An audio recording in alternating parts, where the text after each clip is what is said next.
Let's start with day and night. Life evolved under conditions of light and darkness, light and then darkness. And so plants and animals developed their own internal clocks so that they would be ready for these changes in light. These are chemical clocks, and they're found in every known being that has 2 or more cells, and in some that only have 1 cell. I'll give you an example. If you take a horseshoe crab off the beach and you fly it all the way across the continent and you drop it into a sloped cage, it will scramble up the floor of the cage as the tide is rising on its home shores, and it'll skitter down again right as the water is receding thousands of miles away. It'll do this for weeks until it kind of gradually loses the plot.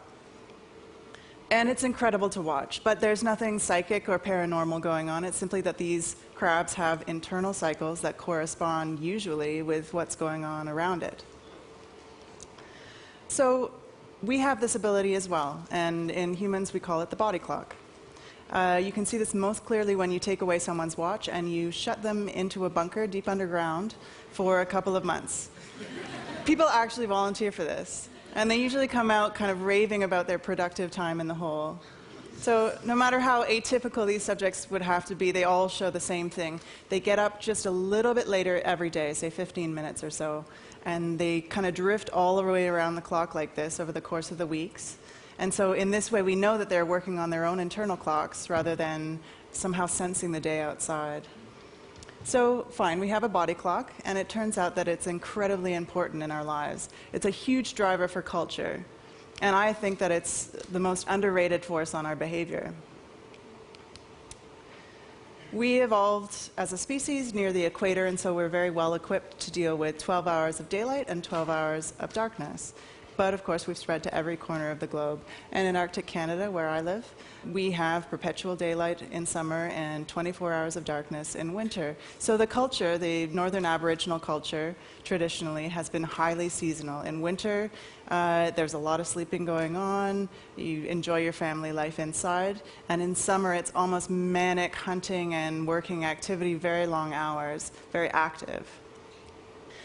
So what would our natural rhythm look like? What would our sleeping patterns be in this sort of ideal sense?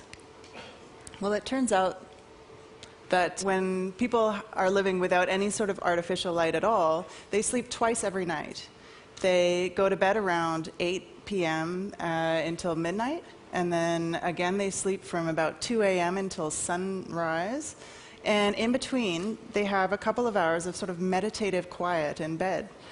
And during this time, there's a surge of prolactin, the likes of which a modern day never sees.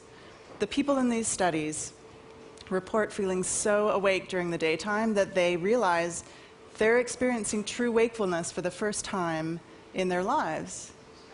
So cut to modern day, we're living in a culture of jet lag, global travel, 24-hour business, shift work, and our modern ways of doing things are, have their advantages, but I believe we should understand the costs. Thank you.